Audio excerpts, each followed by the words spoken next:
Welcome in. Did you hear that? Like the minute, like, I don't know.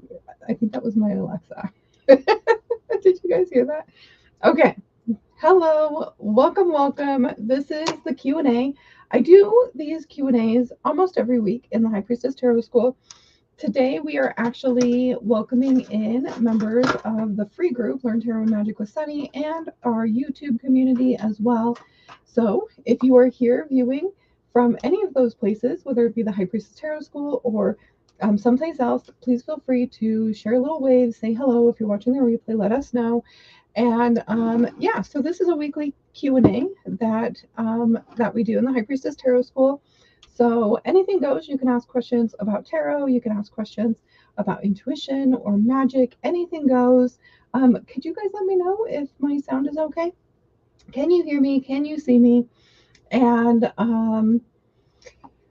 I wanted to quickly just go over how to leave a comment for a Q&A, how to leave a question for me for the week. Hi, Leisha. How's it going? Welcome, welcome. Hi, Melissa. Can you guys hear me okay? So I'm going to go ahead and share my screen, and I'm going to show you how to do that. So in the High Priestess Tarot School Facebook group, there is always a featured post that says questions for the next Q&A. It's really easy to find because it is in that featured section. So all you have to do is go ahead and click in there.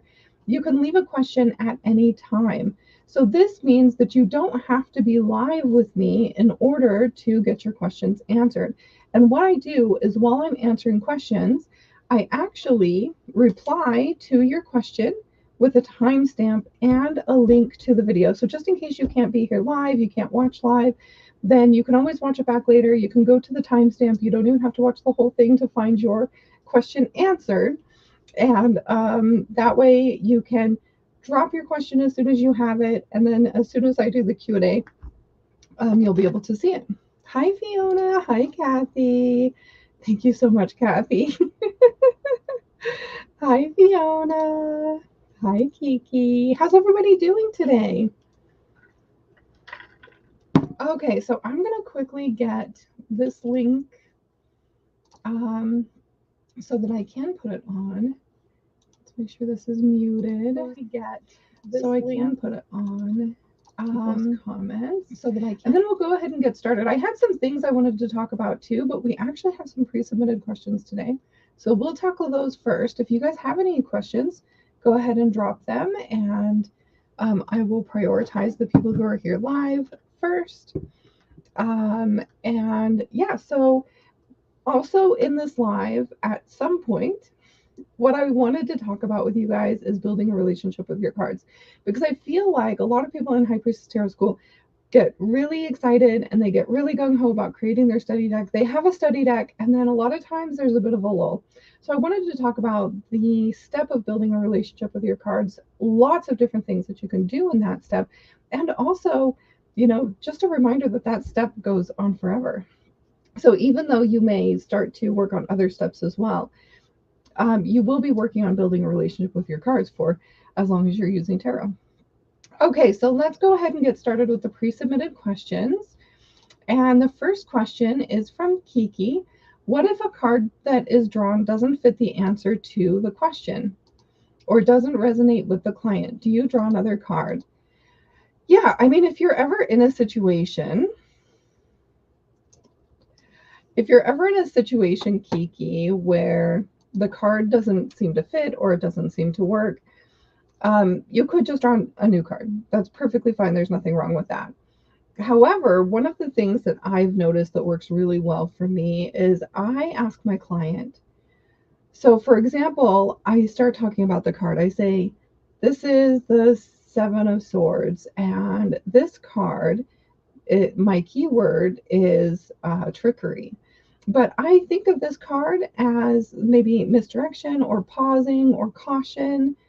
And I show them the card too. And I say, you know, is there anything that this card sparks in terms of this situation for you? You know, so whatever we're talking about. And a lot of times they will tell me how it resonates with them. So once you really clearly explain the card to them and how you know it, a lot of times they will be able to answer how it resonates for them. And so I definitely recommend giving that a try. And the more and more that I read tarot, the more and more that I have decided that any card can fit in any situation or question. And so there are some other things that you can do to build your relationship with your cards because that's really part of this, is really understanding your cards very well and being able to apply them in lots of different situations. Okay, perfect, Kiki. And so the more that you can work on building that relationship with your cards, the better as well. So let's talk about, I was planning on talking about this anyway, so it's such a great segue. I should have read your question first. So I think one of the really cool ways to do this is to choose like a card of the day. And you could do several different things. Here in the membership area, you'll find the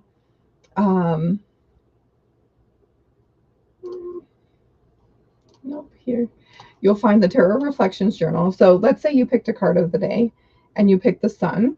So grab your Tarot Reflections Journal. You can jot it down on paper if you don't have it printed out. And then write all of the answers to the questions for the Sun. So let me show you. All of the questions for all the cards are the same. So let's just go to a card. So you're going to write down your keyword for the Sun. You're going to write down, what is your relationship to this keyword? Recall a time you've experienced or used this energy. What were you thinking and feeling? What advice would you give that version of you? So go ahead and journal all about the Sun. And then you can grab your 225 power questions and practice answering some of these questions with the Sun card. And especially doing this with cards that you're having a difficult time with can be a really good way to kind of stretch your imagination too. And so thinking about, how can I release any fears associated with my journey? And then you could come to the end here and you could look at the Sun and you could think about the imagery, the symbols, what the Sun means, and then like come up with that interpretation for that question. And so to keep just kind of maybe answering a couple questions with the Sun card. There's also this guide here. And by the way, this isn't available in the portal. So if anybody wants this, feel free to drop a heart in the comments and I'll get it to you. If you're on YouTube, you'll have to email me. There's no way for me to send you something on YouTube. But if you are on YouTube, send me an email, say, I'd like the creativity guide, and I'll send this to you. So there's also this really cool thing, enhancing tarot with creativity. So if a card is coming up that's feeling kind of difficult, or even if you just want to explore a card, there's a few different creative ideas for you. You could do creative writing around that card. You could draw that card, and you could do a painting. You could do some sort of artwork with that card. And so there's also a reflection form that I've created for this guide, where you can reflect on the exercise that you've done, whatever that creative exercise looks like, and you can journal on how that exercise went for you and what you learned about the card. And so in the roadmap here, when it comes to learning tarot, you're going to see that stage 3 is all about building a relationship with your cards. And it's kind of funky because that, like I said, that stage never ends. So even when you move on to stage 4 and stage 5, there's still lots of things you could be doing to build your relationship with your cards. You're going to be doing it automatically with all of your practice sessions, with all of your readings with others. Every time you do a reading, you're going to build a little bit more of a relationship with your cards. And even after you've been doing it for years. It's funny because we got a comment in one of the Facebook groups. I'm going to open it up and I'm going to read it because it was so good. And it made me think about how we're always learning. And so we had a prompt in the Tarot Practice Academy that said, reflect on a tarot card that embodies a trait you admire. How does it inspire you? And Joe said the Queen of Swords. Contrary to the traditional meaning of this card, to me, it has channeled the message of life experience. And what I love about being able to share with you guys in community and in the Facebook groups is that we are all always learning new and different ways to look at the cards. And yeah, so the Queen of Swords being life experience. Joe goes on to say this is someone who has taken all their life experience, accepted it, embodied it, and uses it as a profound knowledge up on which to act. With the benefit of hindsight and advice. This is profound knowledge of all the wisdom you have learned through your trials and tribulations, which you now embody to live a life from higher perspective with higher plane perception. I love this so much. That is definitely not a way that I tend to read the Queen of Swords. However, after reading that, I now have another way that I can read the Queen of Swords. And I think that no matter how long we've been practicing, these things occur and we get to see other people's perspectives. We get to see our clients' perspectives. Several of the ways that I read cards came from my clients and how they viewed the card when I talked to them about it. And so there's just so much nuance and so much lovely flow that goes into it too. And just kind of remembering that it doesn't always have to answer the question. It can always be a clue when it comes to that as well. All right, so did you have any other questions on that, Kiki, or did that answer your question? Oh, I have the book and the questions. Lovely. And it looks like you want the creativity guide too, so I'll definitely do that. Sure, Kathy. Yeah, let me that had your email on it. Let me undo that. All right, so does anybody else have any questions? Please feel free to drop them. I'm going to go ahead and answer Joe's question now.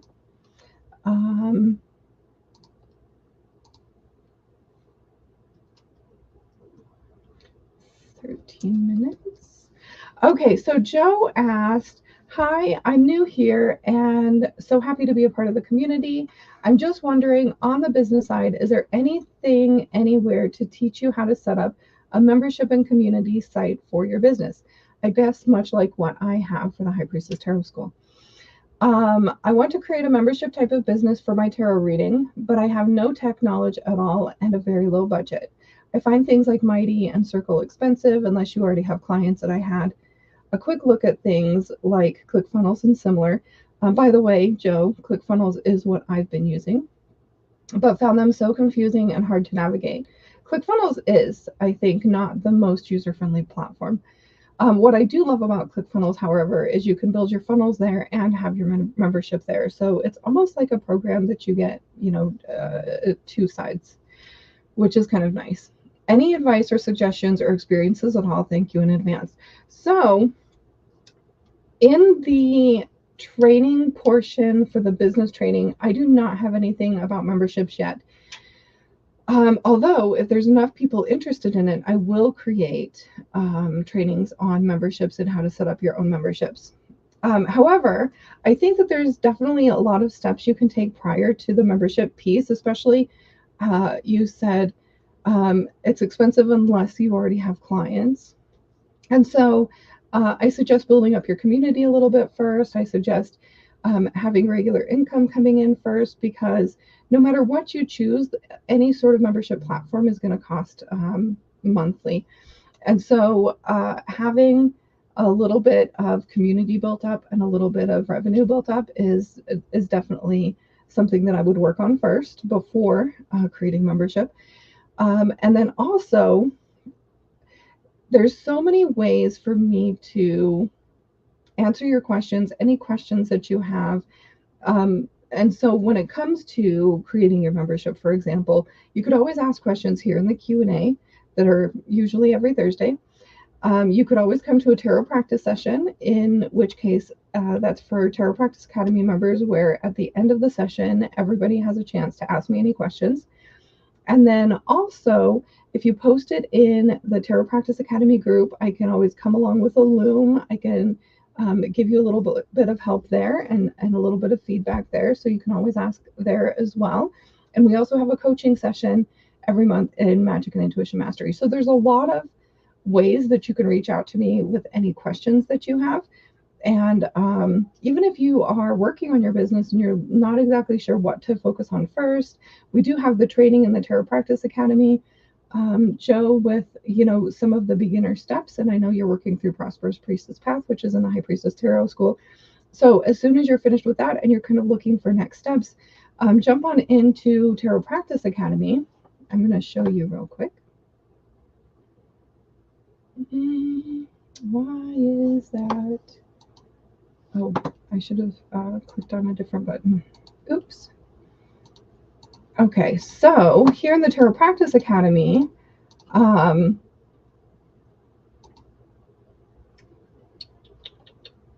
there is a module called Start Your Tarot Business.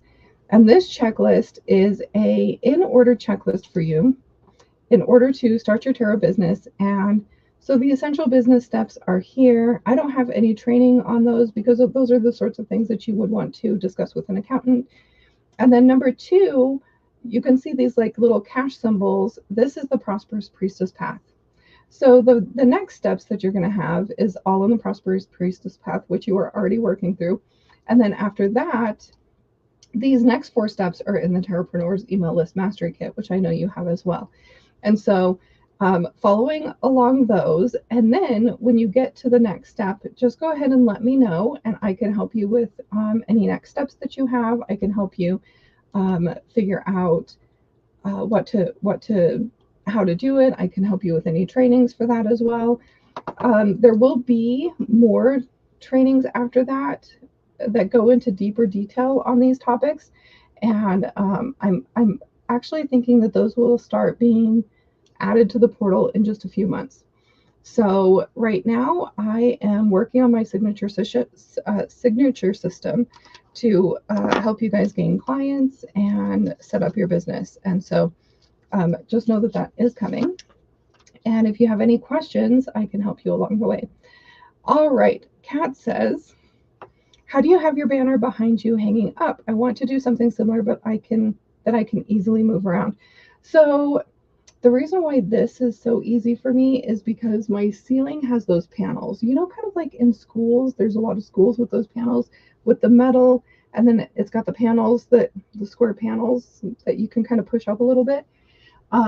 So I actually just have this like paper clipped to the metal piece that's right behind me.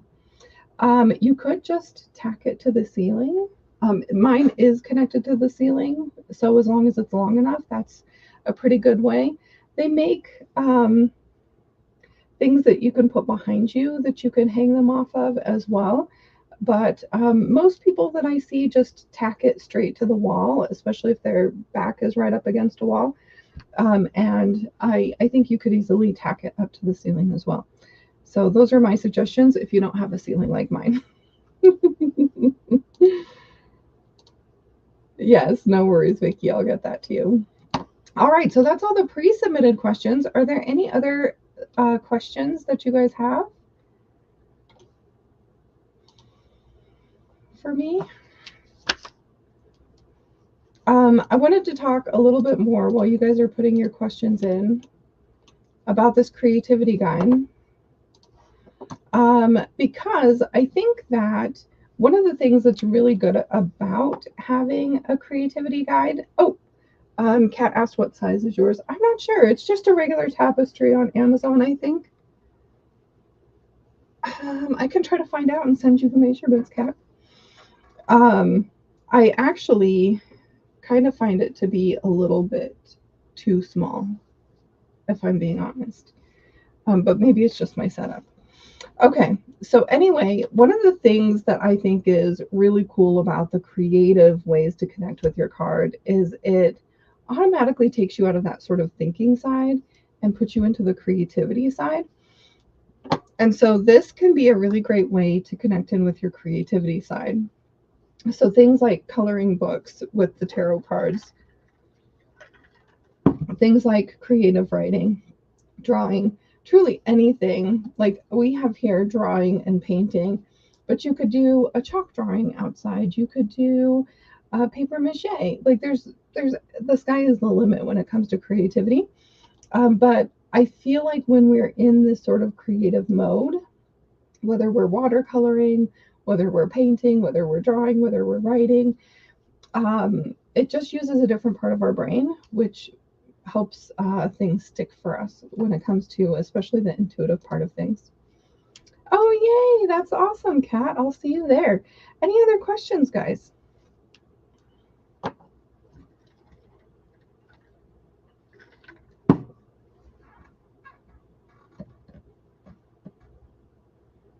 Any cards that you're struggling on?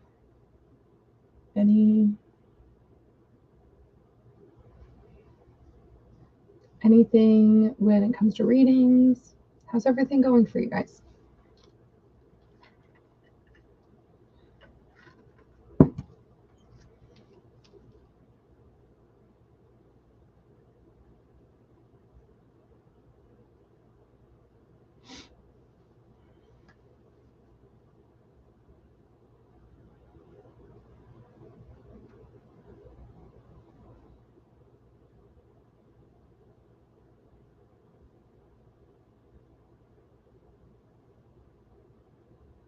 When I asked to simply weekly pull, the cards didn't match the questions.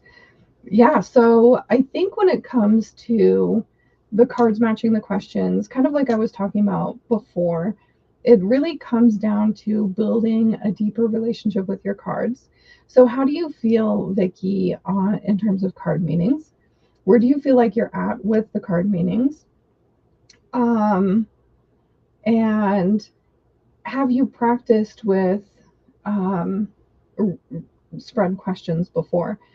So the thing about spread questions that I see people having the hardest time with is feeling like the cards should directly answer the question, but sometimes they're a clue to the answer to the question. And so flowing with that intuition and allowing yourself to be really open to interpreting in a nice flowy way can be really interesting as well. So number one, card meanings. Number two, being able to think outside the box. And so we were kind of thinking about, or we were kind of talking just a minute ago about building a relationship with your cards. So here, the member portal, I do have the roadmap. And the third step here is learning. It's all about building that relationship with your cards. And oh, I thought I was sharing my screen. Okay, here in the member portal, stage 3 is all about learning. So this is the time that we're building a relationship with the cards. And so some of the ways that I have, some of the tools that I have here in the High Priestess Tarot School are journaling on each of the keywords using the reflections journal, starting with one card readings, and then working your way to bigger and longer readings, moving on to spreads, and then practicing readings without a spread.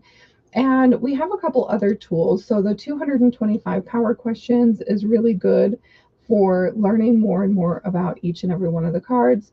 And I even made a suggestion just a few minutes ago about taking a card of the day and answering several questions with the same card, just for fun and for practice, so that you can see how each card can match any question and how you can kind of flow with that in order to have the cards matching the questions. And then in addition to that, Vicki, if you'd like this, drop a heart and I will get it sent to you. But we also have Enhancing Tarot with Creativity. And so these are some creative ideas to get your creativity flowing when it comes to a tarot card. So you'll basically pick a card and then you'll do a creative exercise. And then we also have the tarot card reflection form here so that you could kind of think about your exercise and how it went, and you could reflect on that here using these questions. And so those can really help too when it comes to building that relationship with your cards. Let's see what Vicky says. I was using a new deck, but when I use my Light Seers deck, I find those easier. I love the Light Seers deck because it emotes like the true meaning of the card in almost all cases. I think it's a really good deck because you can kind of feel the emotions for the vibes of the card coming from the cards. Used a new deck today for a random pull, and it was just what I needed to hear. I love that. Yes. You have the power questions. Perfect. Kathy asked, do you usually tap the cards a few times before a reading? No, I don't. But my teacher, so when I learned how to read, she had given me the tip to clear the energy to do this. and then to do your reading. So, sometimes I do. If I feel like I want to, I do. If I feel like I want to clear the energy, I do. I also keep it's called Feeling Myself. It's an infused spray because I can't burn anything in my house because my dad has asthma. So I use this to cleanse my space sometimes in between clients or when there's like a bad energy. I sometimes use this as well. So it's all about intention, right? There's no right or wrong way to clear the energy. You can knock on your cards, you can just say a blessing, you can spray a spray. It's all about intention.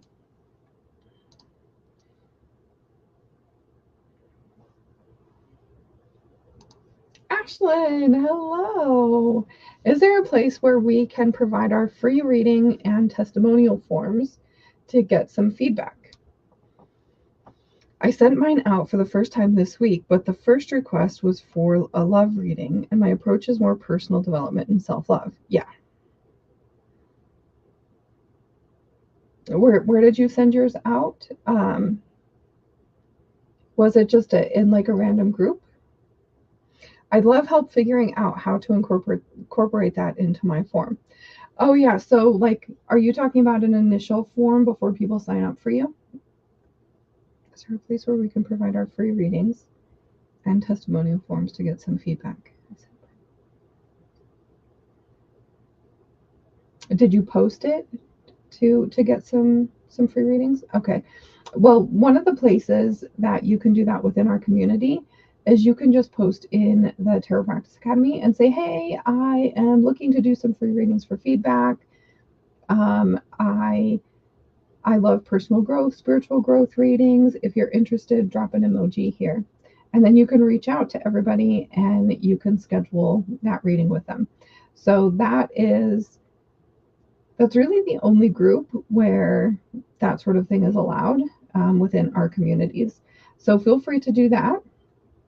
Um, and then, when you're setting up your free readings, because it is really good to say, I'm doing these for testimonials. Um, on your Calendly, have you set up a Calendly for your free readings? It's really easy to change them to something that's paid later. Hopefully it's going to default to,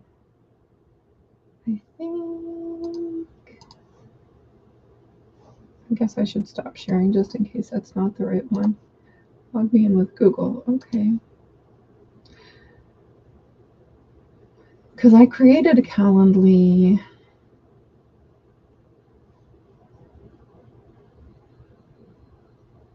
Yeah, so this is also my bookkeeping stuff too. Okay, so here you can see where I have a free tarot training. And so I can send somebody the link to this and they can schedule a free tarot training Q&A call for 30 minutes. And I guess I would have to turn it on.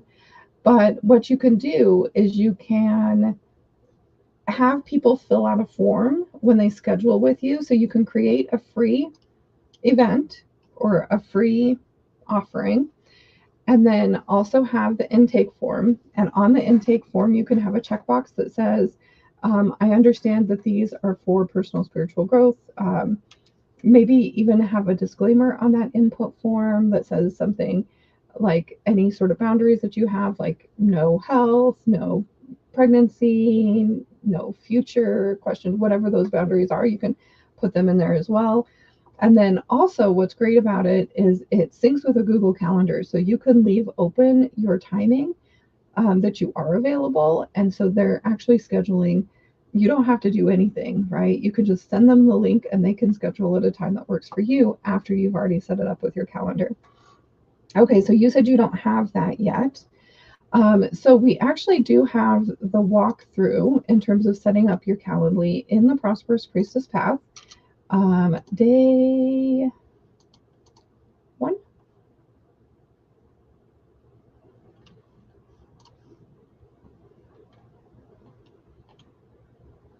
I think it's day 2. Let's see. We'll do a little peeky peek. Yep, day 2, around 51 minutes. So you'll find the whole setup for Calendly in there. And then basically what you're going to do is you're going to connect it to your Google Calendar. You can set up hours within Calendly. So let's say I only have Thursday afternoons to do it from 2 to 4. So then you set up in Calendly that your open hours are Thursday 2 to 4. And then before it actually schedules it into your Calendly, it will check your calendar to make sure that there's nothing blocked off. And that way you won't have double bookings and things like that. Um, and it makes it really, really handy. You don't have to worry about the back and forth. And then eventually, when you start charging, if you're not already charging, you can start charging through Calendly as well. And so all it takes is a little bit of transformation to add the pricing and things like that. Um,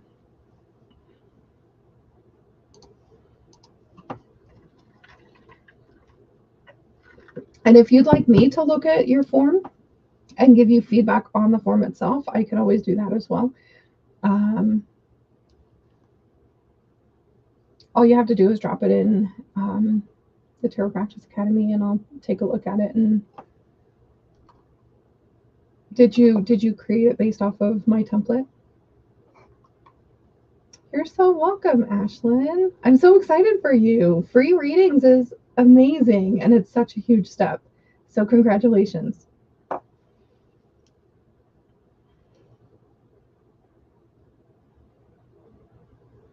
Any other questions, guys, before we wrap up for today?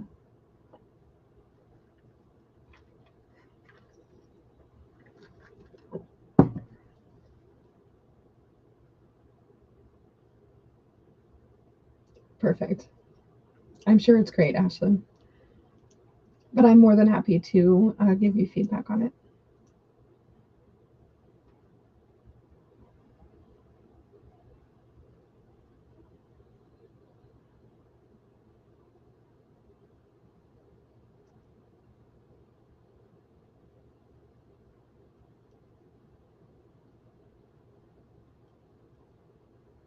Alrighty, guys. Well, thank you for being here. It was amazing to see you guys. If you have any questions, please feel free to leave it in the Q&A post for next week. And I hope you guys all have a great week. I'll see you soon.